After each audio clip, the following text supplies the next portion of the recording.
يبقى كيك جعفر ابقى.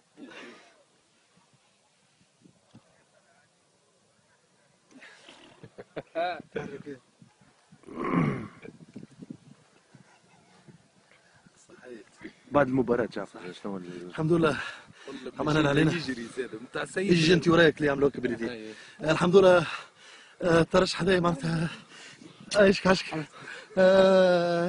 حبني هديه للوالده تعرف معنا برشا عايشك شنو بها وخدمنا والله تخي بيان تخافي فهمتني يعني باس ديسيسيف جعفر كيفاش صارت هذيك؟ باس ديسيسيف والحمد لله برشا ما عملوش بينا برشا قالوا ليكيب نتاعنا ما الحمد لله تعبنا وضحينا وطلعنا للتلفزيون ولا ندخل لا ندخل مش واحد. الهدف اللي ماركيته يقعد لك في التاريخ. يقعد لي في التاريخ الهدف اللي يقعد لي الهدف يعني بعد المباراة جعفر تلبس سيجارو تلبس سيجارو جعفر. الانضباط ما ثماش حتى معناتها انا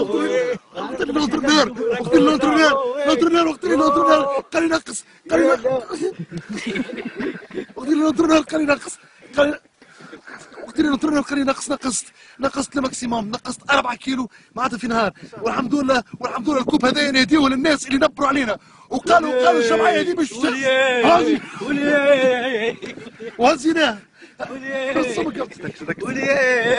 وهزيناه والحمد لله وشرف الفينال احضروا باش نتزوجوا احنا فهمتوا باش نربحوا مربعه زاد.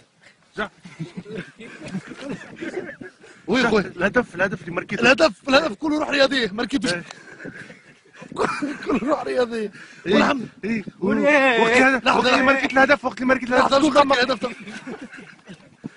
اللي ماركيت الهدف شكون خممت انت؟ انا خممت في الليكيب الكل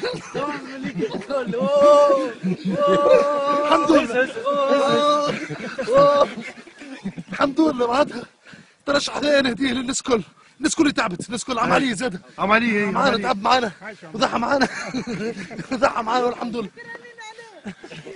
فهمتني. وتوا في الفينال شنو باش تقول؟ الفينال الجماهير